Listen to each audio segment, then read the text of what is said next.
Kobanga nzambe nde sali qui n'a pas si mot d'ordre te. Kobanga nzambe bonga si mot d'ordre l'église ko. Kisamina kibila lobi ko so engagé toyebi bango o afandanye toyebi bango za mwana muke aza na respect na mikolo ozomona toyebi bango yo eza kosala malamu te, ça n'édifie pas, ça n'édifie pas.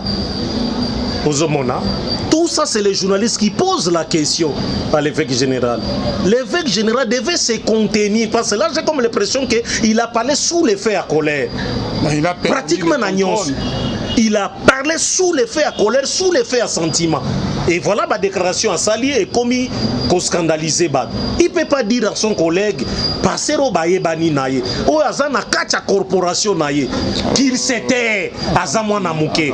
À l'âge qu'ils amènent azana ngwa azamwana muke, c'est pratiquement un père azamukolo makasi. Ozomon, il devait répondre autrement à Likamboana. Il faisait par exemple lui dire que cela n'engage que lui-même. Parce que peut-être qu'il y a une réunion à bisoter. Moi je suis le représentant légal de l'église de réveil du Congo. C'est moi. C'est tout ce qu'il devait dire. Ça va, c'est là qu'ici qu'il y a un conflit entre Bango et Bango. Il y a un conflit. Voilà ce que Kankenza a laissé. Voilà ce que Kankenza a laissé. Tango Yazala, qui c'était toujours pareil. Il y avait des brebis galeuses, des prophètes turbulents qui faisaient la honte. Il y a corporation à passer. Kobanga nzambe nde sali qui n'a pas si mot d'ordre te. Kobanga nzambe bonga si mot d'ordre l'église ko. Kisamina kibila lobi ko so engagé toyebi bango o afandanye toyebi bango za mwana muke aza na respect na mikolo ozomona toyebi bango yo. C'est trop fort, il devait rectifier en Ozomona et présenter des excuses. Non, présenter des excuses. Parce que ça c'est scandalisé, même dans le milieu, beaucoup de nangote. Il ne devait pas dire ça. Shalom, shalom, bien-aimés dans le Seigneur. Un grand merci à Bino Nostoboso dans de partout. Bonzambe, na bonzambe, Lola, Ezofuta, Simana, Toyako, Bakenzamba, Boto, Koye. Wapi, bien-aimés dans le Seigneur. Merci na Baye, Basutena, vraiment émission La Voix Céleste. Merci na Philo Mukoya, Motema Bivin, c'est de Homo depuis Londres. Merci. Na maman Gisèle, Louké, le motema papa Emmanuel, na bonsoir les frères et papi Kongé, na pasteur Fezamis, il y a la bouche autorisée de l'Éternel depuis Zurich. Bonzambe, na bonzambe, Yesunde Mosu qui s'est bien aimé, les man ne triomphe jamais.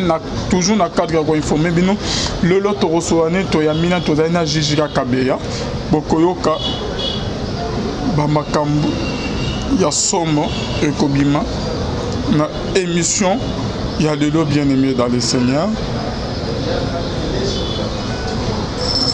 Toujours dans le cadre de l'informé, bino.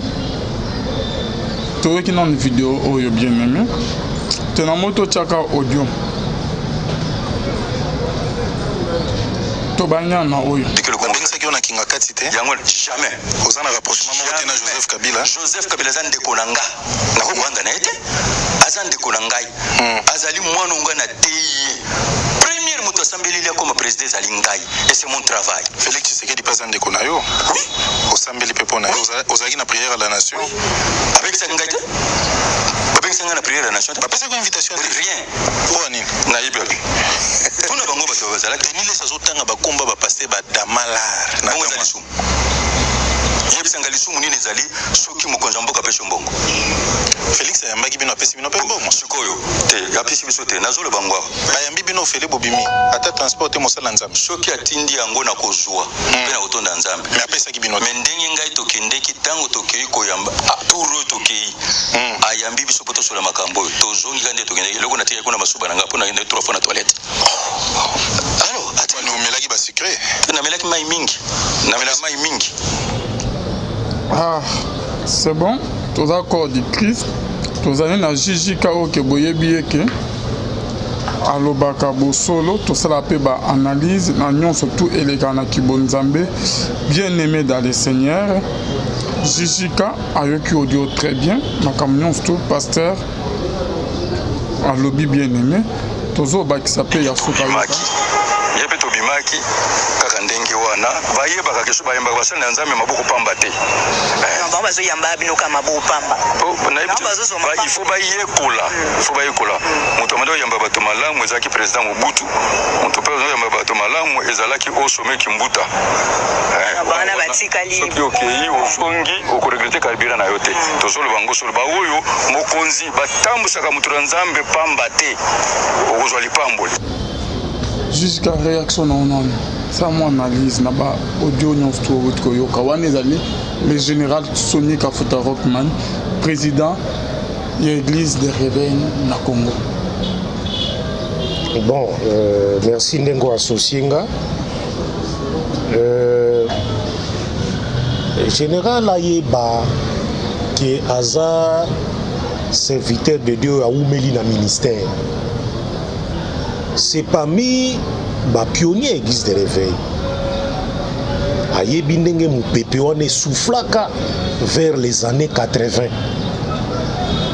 Quel était le comportement d'un serviteur de Dieu de cette époque-là? Nini bazako misala munoko na bango? Attitude na bango ezalaka ndenge nini? Même quand certains allaient rendre visite et pas à bas frère, comment bazalaki bien accueilli? L'ité bazalaki kopes, exhortation, kobon de la pona batou, et puis kozonga. Des gens qui avaient la crainte de l'Éternel, par leur comportement, par leur langage, par leurs attitudes, ils savaient montrer Kakanami Suboy que celui-ci était serviteur de Dieu. Bazako benga ba mususu ba berger. Mais aujourd'hui, ce que nous voyons, serviteurs de Dieu, surtout l'église de réveil, ça commence à faire scandale. Et ça, c'est pas bon. Ça, c'est pas bon. N'oubliez pas que le jugement de Dieu est causal là. N'oublions pas cela. Même moi qui vous parle, je serai jugé par Dieu pour les propos oyongai nabimisaki. Tous nous serons jugés. C'est pourquoi mon apôtre Jacques Alobi ne sont pas nombreux à enseigner, car nous serons jugés sévèrement. On a dit attentivement évêque général, mais elo konga na mituna kalvina sina tuna yo yango awape. Pourquoi na église de réveil au Congo bakoki kosala ba symposium été bakoki ko convoquer ba passer nyon sur l'église de réveil té ensemble autour d'une table pour na ko présenter vision ya église, parce que là tout est par terre. Tout est par terre, tout n'évolue pas, tout ne marche pas. On ne peut pas continuer comme ça en scandale, de scandale en scandale. On ne peut pas. Dans l'église du Seigneur, où est ce Dieu-là? Où est ce Dieu-là que beaucoup prétendent avoir reçu ministère auprès de lui? Où est-il? Ah, ça nous ouvre maintenant les yeux. Un serviteur de Dieu, mais il faut le respecter. Et quand il parle, il ne parle que de la parole de Dieu. Verset. Il est l'homme de Dieu, il parle que de Dieu. Parce que dans sa bouche, c'est l'ainsi d'Éternel.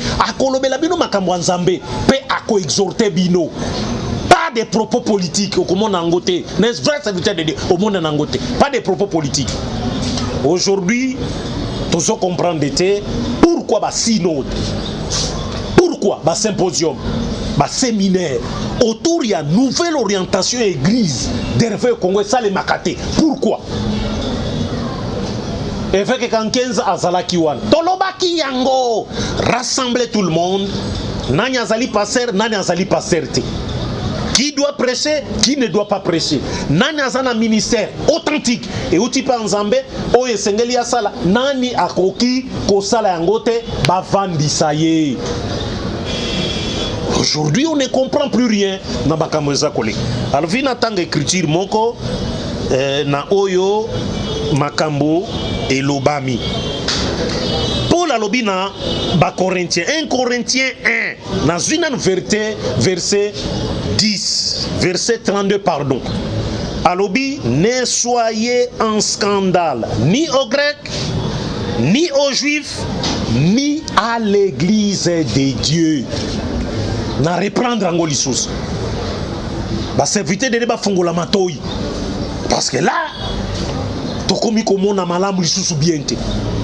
Balobi awa 1 Corinthiens 10 verset 32. Ne soyez en scandale ni aux Grecs, ba grec, ba philosophe, intelligent, sage, ba bi makambo mbele, cause en scandale na bangote. Par exemple, na biso tokolo ba politique, faut pas scandaliser les politiques. Les lots ceux qui ba serviteur de ba comme les locaux manipuler bango na politique. Pas les politiques. Parce que Bango Moko se sont laissés faire dans la politique. Un serviteur de Dieu, mes chers amis, rappelez-vous de Naaman le Syrien. Il est allé chez Élisée pour balongole bototo. Koya cette fois dans Jordan. Élisée a kendaki naye. Son service ye Naaman wana le Syrien ayaki na ba présent ebele alobi ya pesa alobi ya kene nango naza na posa nango te parce qu'Élisée savait déjà dans l'écriture vous avez reçu gratuitement donné gratuitement miracle mbongo ezalakate kene nango mais Géasi son serviteur alandi Naaman na sima pour bise mon maître dit pesa ngai ba présent wana azwaki yango botuto ezwaki voilà ce qui arrive dans beaucoup de serviteurs de Dieu aujourd'hui. Voilà ce qui leur arrive. Faire aller chez les politiques pour prendre de l'argent. C'est pas bon. C'est pas bon. Même Dieu n'est pas content. On donne raison à M. Kofi Olomide. On donne raison à M. Kofi Olomide. Vous voulez qu'on donne raison à M. Kofi Olomide? Nzamba sepelite. Mais pour qu'est-ce que vous allez faire chez un politique? Implorez votre Dieu. Il est si puissant pour donner l'argent. Pas un individu. Ne soyez en scandale. Ni aux Grecs, ni aux politiques, ni aux Juifs. Les Juifs ne sont pas dans la loi de Moïse. Ils sont scandalisés. Ni à l'église de Dieu.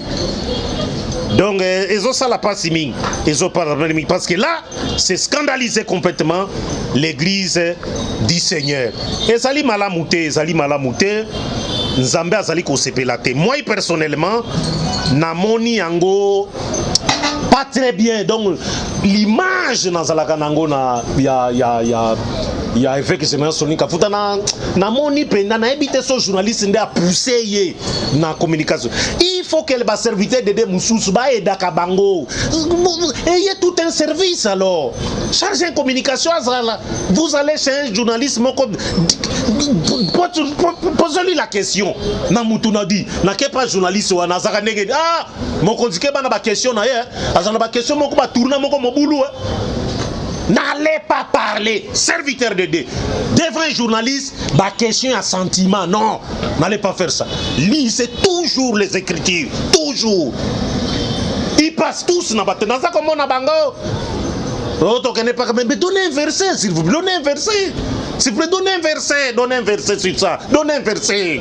Mais jusqu'à par rapport à Nenga Lobi qui m'a ramambongo. Nazak autant un verset oyo asuka et puis poser question en 2 Corinthiens 6, verset 3. Apporte-parole toujours. Nous ne donnons aucun sujet de scandale, en quoi que ce soit, afin que le ministère ne soit pas un objet de blâme. Ça, c'est la porte de Paul qui parle. Voilà, un serviteur de Dieu. Voilà, ministère est l'objet de blâme. Par tes agissements, tes attitudes, dans le langage. Il faut éviter ça. Si tout va congolais, tout va kolo, ba ebele. Regardez maintenant ndenge sali na ba réseaux sociaux. Nanya zolo ba malamu te na zolo ba mabete. Voilà, na reprendre ngo. Nous ne donnons aucun sujet de scandale. En commençant par moi-même. nga éviter nga kutu nazana kutu na ministère te nazana ministère te nasoka nanga poso kaka ya frère na journaliste c'est tout eloko musu nazwaka te ata babengaka nga bata naza passer te naza ni na église ni na rien naza frère banalise beaucoup plus na salaka ezali en tant que frère andimi liloba na nzambe et puis en tant que journaliste point barre o alvi na benga kinga pour la politique en tant que journaliste o ya benginga en tant que frère qui suit de près makambo nyonso nzambe ndenge so le 80 le monde. Ça c'est ce que j'ai fait na s'identifie comme un chrétien de béret qui scrute les écritures comme c'est qui na acte des apôtres qui scrute pour voir ce qu'un serviteur de Dieu dit et ça conforme à l'écriture. Là je suis en train de vous donner l'écriture. Ngai na zandengo na s'identifie kandenge wana chrétien de béret fongoli alobi eloko nini natala na écriture soki ezandengo wana. Mais ce que je viens d'entendre ici, pas d'écriture, pas de verset. C'est pourquoi on appelle cette écriture. Nous ne donnons aucun sujet scandale en quoi que ce soit, afin que le ministère ne soit pas un objet de blanc. Parce que là, tout le monde commence à critiquer le serviteur de Dieu. Le ministère est belé aujourd'hui est commis objet à blâme. Et ce n'est pas bon. Ce n'est pas bon. Des individus qui parlent contre un serviteur de Dieu pour le Bimakambambo, c'est pas bon. Mon général Sonika Fouta devait éviter la question ya ndenge wana. Il devait éviter ça. Au lieu que le bakaka bongo ezali mabe, bongo ezali mabe, ou api verser la kisi ke ezali masumu. Ezali masumu te. Lorsque batu bakepa mokonzi. C'est de la liberté, il y a mon compte. Il peut donner ou il ne peut pas donner. Mais c'est le problème. C'est série à Mobutu Babanako Yamabango bien, série à Kabila Koutou Babanako Yamabango bien, mais série à Fati Baye Bongo. Donc, bazo regretter na carburant na bango babimika bongo bazo elote bango regretter carburant na bango batie na ba véhicule au bayaki nango. Bon, quand vous allez chez un roi, n'allez pas pour quémander. N'allez pas pour quémander. N'allez pas na kozala na espoir. Il y a ko zoua quelque chose. Pasteur Théodore Ngoyi, juriste, constitutionnaliste. Boyebiye, un pasteur, après Sakakou, il y a droit constitutionnel na université protestante de Kinshasa. Ngai to solaka na nazalaka na raga. Ala kisanga photo na raisi Joseph Kabang. Na époque na ye. Vers 2006, peut-être 7 na habité soki anenine. Ayebisa kanga ki abondelaka pona chef de l'État. Nakamwe komona wa Sonika Fouta lui il est le premier à bondelaka pona. Naboite. Ils sont de la même province, c'est tout à fait normal. Soit Zande Konaye, de la même province. Non, si la bien Zande Konaye, c'est-à-dire Arnaud Zande Konangai, par exemple. Arnaud Zande Konangai. Il est du Kivu, je suis du Kivu. Par exemple. Par rapport à ministre Théodore. Non, par Théodore Ngoyi. Il est aussi peu du Kaza Moutamoba. Abonde la capone Joseph Kabila. Abonde la capone. C'est ça la question. Lui est dit que yaza mutu aliboso abonde la pona ye wananga na okia ngaka awo menga na yebi passer Théodore Ngoyi ba transmettre message kinga na kosi ayebi sanga abonde la pona Joseph Kabila abonde la nakuta kutu na cabinet na ye portrait na ye pembe na chef de l'État na tuna ko kende ko sana yamba kene émission alabi na bonde la ki pona ye pe na bonde la ki. Il m'a dit ça.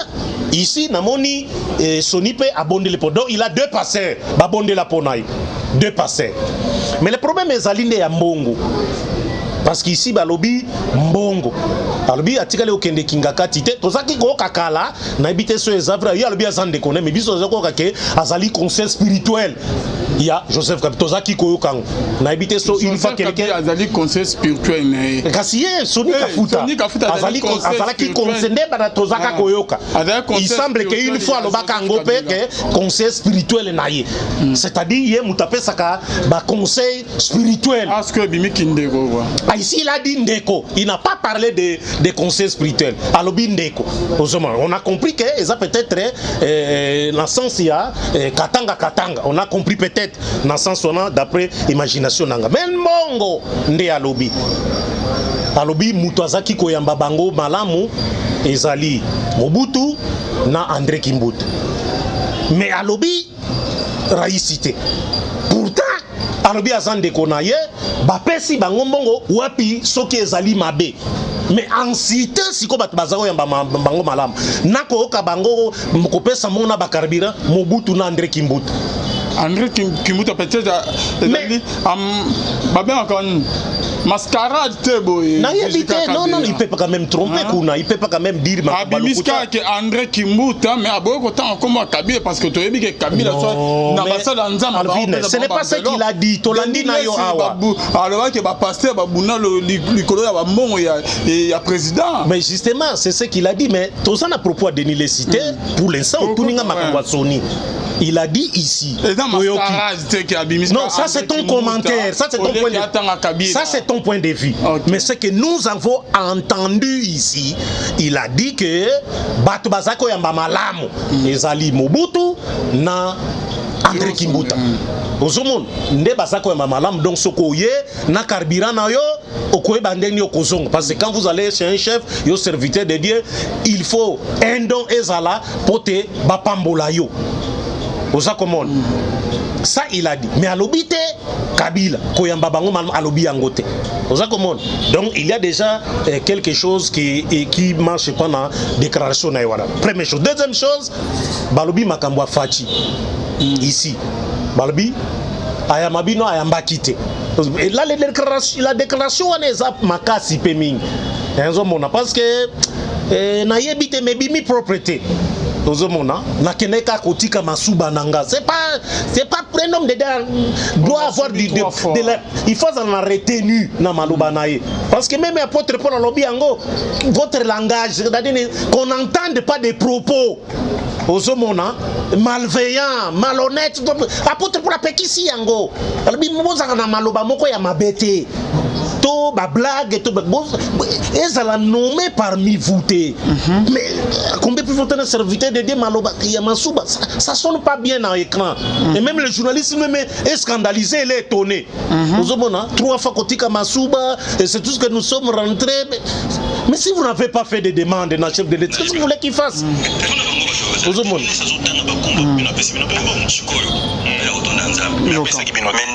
tokendeki tango tokei koyamba turo tokei ayambi biso poto sur makambo tozongi kande tokendeki loko na tia kuna masuba nanga pona ngende 3 fois na toilette na 3 fois na toilette alors melaki ba secret na melaki mai mingi na ba propos wana non c'est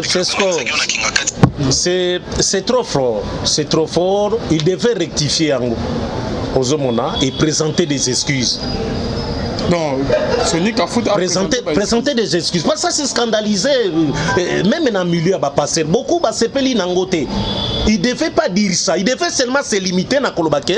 On ne nous a rien donné. C'est tout.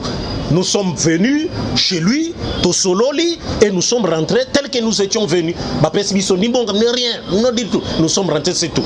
Ils devaient s'arrêter là. Ça devait être censé. Mais ce qu'il ajoute là,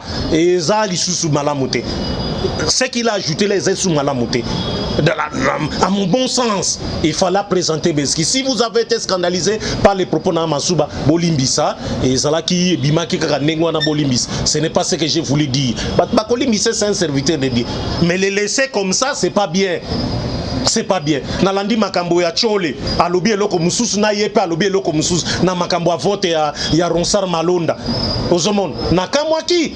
Ozomona, ye cardinal Fridolin Mboka bwaka kika adage moko. Kaka ndenge Bitakuira boka ka adage na procès à Vital Kamerhe. Ozomon, mutu asi akufi ya déjà 2 mois, batininga na kende na pharmacie na somba kisi.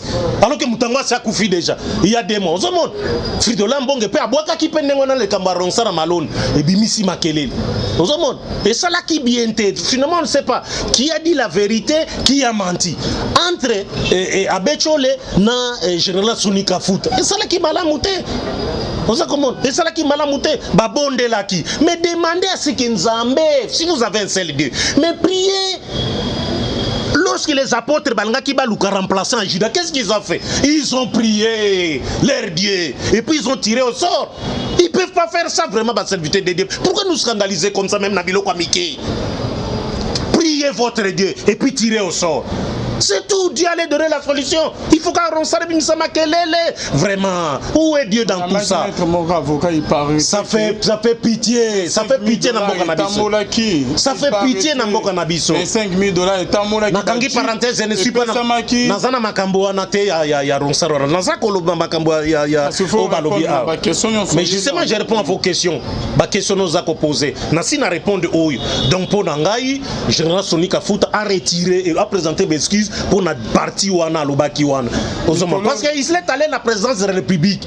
Quand vous allez à la présidence de la République, vous avez par exemple Joseph Natango Égypte. Il est allé chez le roi. Roi Ebissier, Bopé Sanan son Jango Ezani. Po batunyo so bazao kende kuna, bazao pe sa songe na Bopé Sanan no songe. Po nga kai basoki ba bien.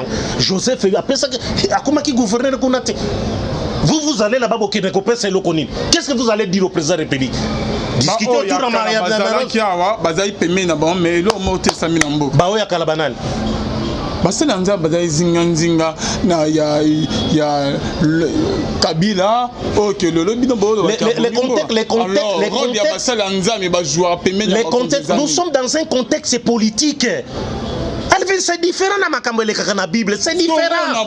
Il y a démarcation fossée Zamoulaï entre ce qui s'est passé dans Israël, dans tango ba apôtre, na ba prophète, na politique à l'élo. Là-bas c'était la monarchie. Dieu agissait à travers un serviteur de Dieu, un envoyé au Azala qui continue. Auprès parfois il y a prophète, pardon, il y a roi. Auprès il y a peuple. Parce que nous avons à Simbaki Makamnama. Mais aujourd'hui ce n'est pas comme ça. Aujourd'hui c'est la démocratie. Le peuple vote. Le peuple choisit son dirigeant. Ce n'est plus à l'époque où le roi Dieu disait aux serviteurs de Dieu, vas-y, j'ai choisi un roi pour toi, pour le peuple, Pakola et Mafuta, il a continué. Attaque Bakale, Koya, jusqu'à ce que le royaume est comment qui divisé, après que Salomon a que Nekosambe la Nabanzambe, Yamzambe Akati, Batiki et Jida, na Kirbi Mibale, pour na descendant il y a roi David, parce que Dieu, David c'était selon le même. Et tous les restes se disent, Jéroboam, Akiko Kangango, on voyait comment est-ce que Baroua parfois coup d'état. Le contexte est différent. Un chef d'état, c'est lui-même, s'il croit en son Dieu, il peut faire venir un serviteur de Dieu Moko pour Asali Sakaye. La prière, parce que d'abord la foi est individuelle. Le chef c'est aussi un individu comme nous. Il doit aussi se sauver. Côté Abik. Makamozo tamola bazo bake basela nzam tema mbongo kana mnondre que cupidité les amomwa mina basela nzam bazo cha toujours mbongo liboso to monde disait général nanga yoko lukae apesi biloko atine ke akende amibwa na mapuna za guerre mais Élysée aboyi biloko azongi sango na général one est-ce que basela nzam mo mikolo bakoza te? Non, c'est difficile, c'est difficile, c'est difficile. C'est difficile. C'est pourquoi dans le lobby, il y a les lots, bazan esprit à Géazi. Ils veulent toujours les présents. Toujours les présents. Quand il prend cet argent, il fait quoi avec cet argent? Asali Saka banane. Personne. Parce qu'on ne voit pas de témoignages, on n'entend pas de témoignages. Si serviteur de Dieu a salinga bo sali bo sali. Ndeko nanga na koko peso témoignage moko ko sekisayo. Natangi Kolo serviteur de Diango Ayebani Ayebani je l'ai amené par mon Moko protocole d'état à l'époque moi pour Saïd na mema qui est kuna qui avait besoin de lui parce qu'à mon qui est na émission nanga nous sommes partis avec lui à 7h du matin na kei naye Alvin Tokomi naye mokonzaye bakika kanga. Je suis entré tango na koti kuna ba garde na ba barrière ils m'ont fait entrer. Toketi pa mokonzo kutaki alati Sylvette ya pembe. Et comment ki sikoyo mateya atei très bien. Mokonza pesa ki mbongo. Mais prophétie nyon so abimisaki etikala ki kokisata mon côté. Mais après ça qui prophétie comme ministre, comme nini, Dieu est avec toi et tout ça. Dès que si les prières, mon konzagumba makikaka abimisi apesiye. De lui-même, lui n'avait pas demandé. Et nous sommes sortis, nous sommes partis. Naebiso comme ezalaki matata. Ezalaki matata na suite. Ezalaki matata na suite. Donc, on a comme l'impression de Kwaville que les serviteurs de Dieu d'aujourd'hui veulent toujours, lorsqu'ils vont rencontrer Mokonzi Moko, bazonga na quelque chose na maboko. Mais c'est écrit aussi où? Aux hommes. Ne confondez pas. Natango eza natango alelo. Ne confondez pas. Absolument, il faut qu'il vous donne. Géazi, Dolobi Makambo Yanin, Baka eza ebele. Ils allaient, Akab est allé chez Élie avant, est allé chez Akab Koebi, ça y est. Avez-vous vu Akab et copain ça, Élie, le prophète, quelque chose? Non. Il va lui transmettre un message. C'est tout. Vous voyez? Et même certains apôtres sont allés rencontrer. Apôtre Paul, il a été chez Agrippa, il a été chez Félix. Mais prisonnier, lui, son souci principal, c'est de transmettre le message. Yanzambe. Mais quand ils vont chez les chefs, discuter autour de l'élection, s'il vous plaît. Makambanzambe Zanakati. C'est ma élection. Discuter autour de ça, on a discuté autour de l'église. Comment l'église est fonctionner, comment l'église est marché, parce que là l'église n'est pas comment devons-nous faire pour orienter l'église? Mais vous parlez de l'élection, c'est différent, le contexte est complètement différent. Ne mélangeons pas toujours. Makambo ezaki koleka na tango Israël ko transmettre la politique ya lelo, c'est totalement différent. C'est totalement différent. Et que c'est nité. Ba point divergent eza ebele côté kuna. Un serviteur de Dieu qui va vers un homme politique. Eh bien, ok, il faut ça la nuit. Côté ailleurs, ok, allez-y. Ce qui appelle gloire à Dieu. Camboté, faut pas en faire un problème. Faut pas en faire un problème. Denis laisse Alobia, Pesaki Bambong. Il se battait même pour Nango. Mais ce sont des déclarations qui ont humilié l'église. Denis laisse Alobia. Ils ont humilié l'église. Ils ont fait quoi avec tout cet argent? Moi, ma beau récent, ma casse, bazo libéré, bazo raka, ba millions. Na peine à Nyanwa, na rotia, bazo réclamé Pembong. Bon, c'est ça. Le problème est Malamouté, qu'un serviteur de Dieu, au lieu de parler de la parole de Dieu, parle plutôt de l'argent. Et ça malamouté. Ça commence à nous. Et comme qu'on salabiso passe na motema. Des serviteurs de Dieu à qui tozala qui considérer discuter comme ça autour ya bambongo. Les bandits na bango sont des pauvres, on vous donne bambongo et belé. Mais auquel sont l'église on se m'a dit maintenant offrande. Mais pas passion bongo et belé. Kabola peine à l'église. Vous ne pouvez pas disposer de $100 na bandimipe. Et c'est appelé les sommes. On vous donne les $100,000, mais pas ça, vous avez $100. Attends, vous avez une famille mobile, moi, on a $100 est allié. Parce qu'il y a une église, une famille mobile. Famille mobile, on a 20. Il est venu avec sa famille. Et ça, en sorte que, passer à Zwimbongo, à Komissin Zamarabi, je distribue à chacun. Comme cela m'a été donné, moi aussi je vous donne. Pourquoi ne le font-ils pas? Nous, on ne savait pas que Bapé Sakabon Bambon à montant. On ne le savait pas. C'est Denis qui a tout dévoilé. Nous, on ne savait pas. Mais regardez l'église Nabango. C'est toujours des pauvres. L'église est si la terre. Vraiment, c'est malheureux. C'est malheureux. L'église est si la terre. La construction, yangote.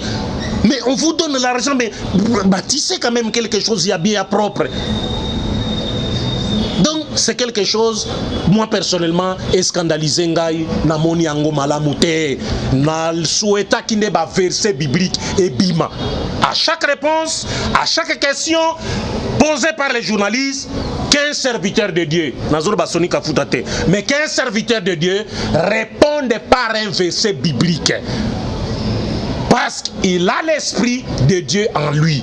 C'est lui qui a l'esprit de Dieu, parle de la part de Dieu et parle de la parole de Dieu. Autrement, bah serviteur de débat éviter. Surtout l'église de réveil, il y a kokendaka na ba émission mususu oyo ba koposer ba question et sopio na kosopa. Et ça ne fait pas bien. Ça scandalise pratiquement bat. Ça scandalise.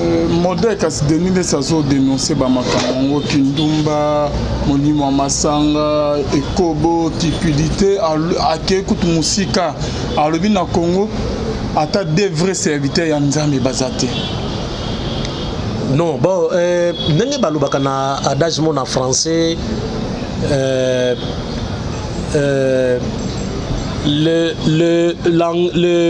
l'auteur il y a propos n'engage que son auteur aux hommes.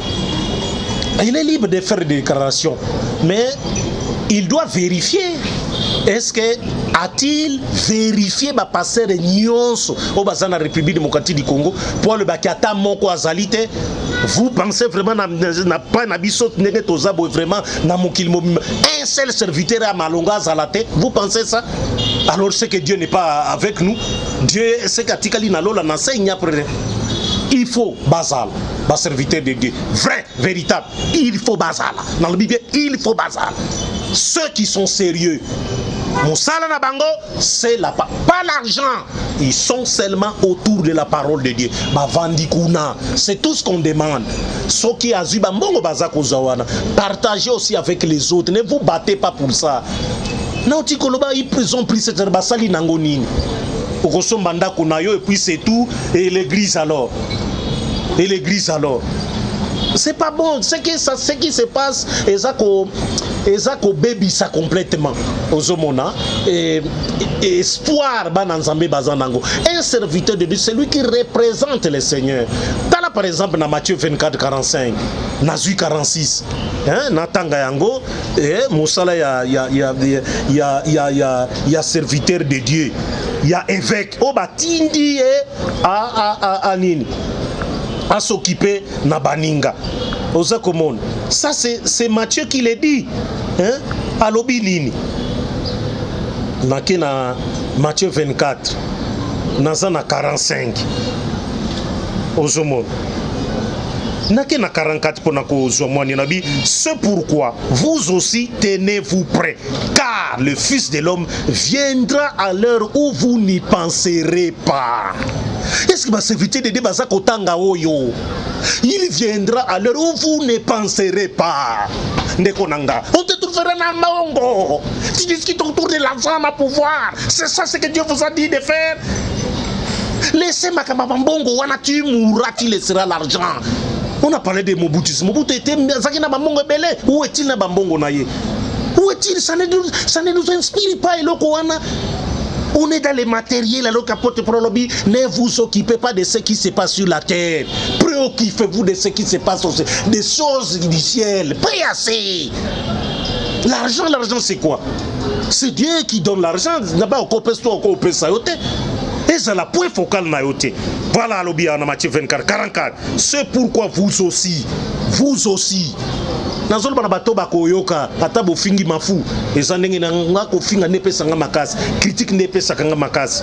C'est pourquoi na lobaka bo ba critiquer ya parce que moi j'aime qu'on discute ensemble pour le que tobe na be non to discuter aux hommes. C'est mieux mais ici je lis une critique aux hommes. C'est pourquoi vous aussi tenez-vous prêts car le Fils de l'homme viendra à l'heure où vous n'y penserez pas. Tango koyoko e bate voilà comment dit Christ à lobby. 45. Quel est donc le serviteur fidèle et prudent que son maître a établi sur ces gens pour leur donner la nourriture au temps convenable? Posez question. Qui est ce serviteur-là aujourd'hui? Il y a une réponse. Qui est-il aujourd'hui? Azali. Balobi, heureux ce serviteur que son maître à son arrivée trouvera faisant ainsi. Il y a le baba à la tête, Bible kokosa. Oza komon. Yoka siko 47 inde place. Et zaliko et na comprendre ngo bien. Je vous le dis en vérité, il établira sur ses biens. Mais Nazande beaucoup plus na 48. Mais si c'est un méchant serviteur. Au monde, à qu'est-ce qu'on oppose? Alors, mais si, Jésus-Christ n'est pas là, alors, mais si c'est un méchant serviteur qui dise en lui-même, mon maître tarde à venir, voilà. Jésus-Christ ici montrait qu'il y a mais là. Alors qu'ici, il y a déjà beaucoup n'ont pas compris. Et le Jésus-Christ a mais là. Yango alobiao.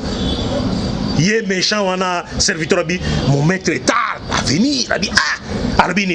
S'il se met à battre ses compagnons, s'il mange et boit avec les ivrognes, il mange et boit avec les ivrognes, on leur donne l'argent pour faire quoi avec? Manger et boire avec les ivrognes. Le maître de ce serviteur viendra les jours où il ne s'y attend pas et à l'heure qu'il ne connaît pas. Voilà Christ Wakoya. Il va surprendre les serviteurs de Dieu. Voilà. Merci.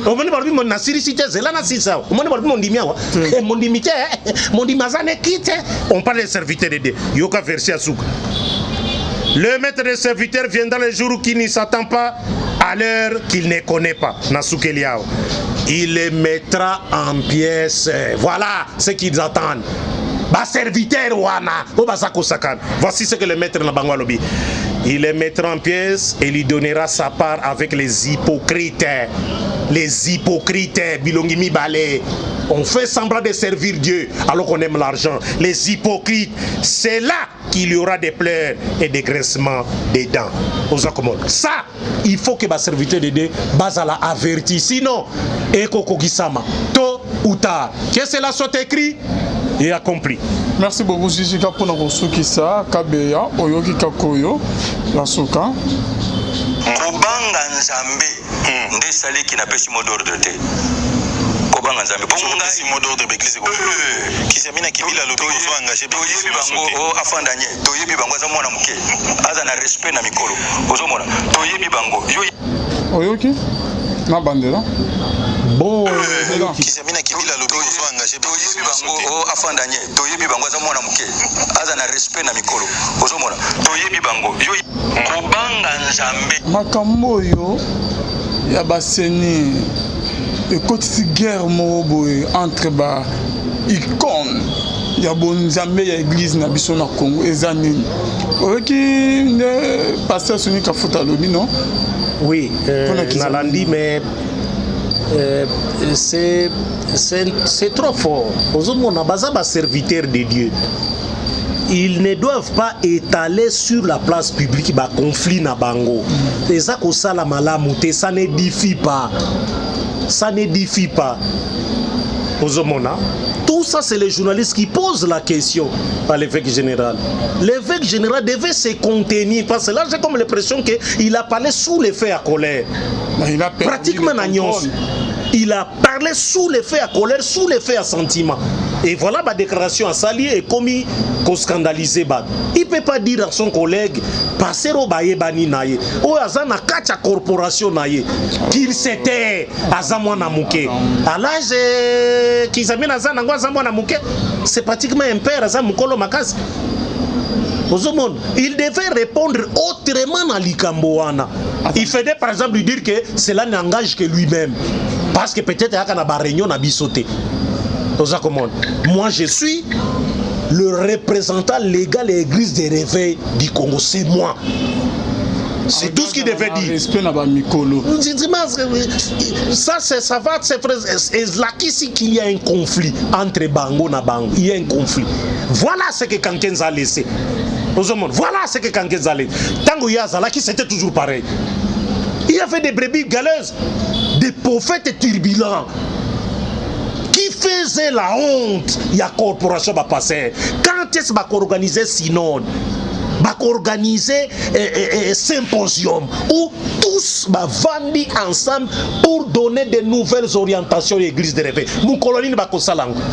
Quand Kenza tikali ne kosalango te, évêque Soni Azaliwana, tu ne comprends pas pourquoi il ne veut pas faire ça. On est tous plongés dans la politique. Regardez comment le langage est commis les uns envers les autres. Alors que Dieu nous demande d'avoir de l'amour les uns envers les autres. De soutenir. Vous qui êtes forts, soutenez ceux qui sont faibles. Quand on cause à la faible, vous pouvez me soutenir. Vous n'allez pas seulement me critiquer. Ça ne sert à rien de me critiquer. Venez me soutenir dans ma prière. Venez beaucoup tani nangai, bobengi ngabobi frère. Voici comportement na ezama la muté. Tozoko exhorter au boé. Nenge Bible est recommandé. Au moni ndeko no asumuki bonde la ponaye. Pote Nzambe abiki saï na masumwana. C'est ce qu'il a dit. Faut pas les critiquer, allez le voir. Parlez avec lui. Mais les journalistes, tous, l'évêque général, les journalistes, il n'a fait que poser ma question. Mais c'est à l'évêque de pouvoir savoir comment répondre à ma question. Dire non, c'est pas bon, c'est pas bon. Même Azana respect na Mikolo. Donc il montre aussi par là dans le langage que Kizamina respecte Mikolo. C'est pas bon. Et si Kizamina réagissait, et qu'on s'en appelle malade, finalement, et qu'on s'en querelle d'investiture, n'est pas kalana catholique, pape moko na Avignon, pape moko na Rome. Tout le monde dans l'église de réveil a se proclamé évêque général et qu'on s'en malade. Maintenant, c'est la réaction si quoi ya Kizamina, diminuer, Sonic a diminué. C'est pas bon. C'est que Denile Salobiango. Pourquoi l'église Sonic a convoqué Bangote? On devait convoquer Moutoloko la Denile Swan. Couper ça y est orientation. Tu n'as pas le droit, toi, d'engager l'église et de dire ce que tu fais ma déclaration partout. Tu n'as pas le droit de dire ça. Tu ne donnes aucun verset. Et à Zongi c'est là, on dit que Bongo Eza Masum, Kozambong. C'est quoi ce que Denile la Kisakata verset Moroke, Kozabambong, Bazaki, Kozeza Masum. Pourquoi fait-il des déclarations partout? Kosenga pardon pour n'amener baby sac. Est-ce que c'est de cette façon qu'il faut le faire? C'est de cette façon qu'il faut le faire? Non. Non. Ce qui kotubela ezanenge wanate.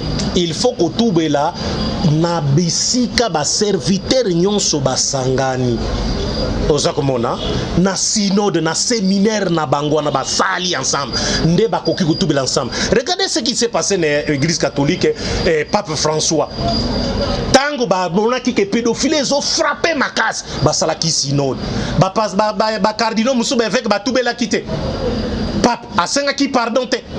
Au nom ya communauté église catholique balimbisa ba masumo nyonso basalaki ba évêque wan ba poursuivre ba misu na ba mais bien que ba mzo ba mso ke ko ina ndenge na ba poursuivre Italio mais tant ba komo kanga ba cardinal mususu papa bobino boke nena justice commune. Vous voyez, mais qu'est-ce qu'on attend dans l'église de réveil du Congo sala ndengo wana ba kutani ensemble ba tubeli moko na moko masumu na ye. Nous avons complètement détruit l'église du Seigneur du réveil au Congo. Nous l'avons détruit dans le comportement de Bisso Mabé. Nous présentons nos excuses et nous demandons pardon au peuple de Dieu. Pardonnez-nous. Tokobanda Lissousouté. Bayokani, nouvelle orientation église Yangoy. 1. 2. Il y a des serviteurs de Dieu qui doivent se taire et ne plus exercer le ministère Nabango. Il doit le faire. Moi, je ne comprends pas. Dieu qui dit qu'il envoie Moïse en Égypte à kende kobimisa peuple na ye pour qui va passer na ye alors bi mema bango na terre promise. Et Moïse n'est même pas arrivé na terre promise yango. Dieu a-t-il menti? Alors bi bimisa bango mema bango na terre promise. Na Meriba siko tang ba komi na Meriba peuple asengi mai Nzambe albi Moïse maintenant tant d'assignation yona ronzwan était betamai ze Moïse abeti libanga s'il vous plaît yoka le qu'on a zoloba c'est ça où je suis là où j'en viens abeti deux fois le peuple rebelle est-ce que na mai oyo na libango mai ekobim abeti deux fois nzamba kitelobi o salinga isoni na miso popi ya peuple oyo okokota isu na terre promise alors qu'il avait dit bimisa bango mema bango tikuna. Et Moïse a soukaki yonaron. Et on a vu comment Nzambe nangoma moko ya or Nzambe a yebisi Moïse bimisa bilamba sacerdotal na Aaron pesa yango Eliezer mwana ne bimisa ngo pesa ye azosuka awo. Pourquoi toujours ces mêmes serviteurs doivent-ils continuer Tinasuka? Pourquoi? Il faut qu'il y ait relève. Certains serviteurs de Dieu d'aujourd'hui ne doivent plus parler. Il faut vendre Sabango. Certains, Bamiyebi, faut les faire asseoir. Obi papa, Osali Musala Nayo, Malunga, Oyeko Bebi Sanasuka. Balimbisayo. Prochainement, tu as l'émission. On a la liste cette fois-ci.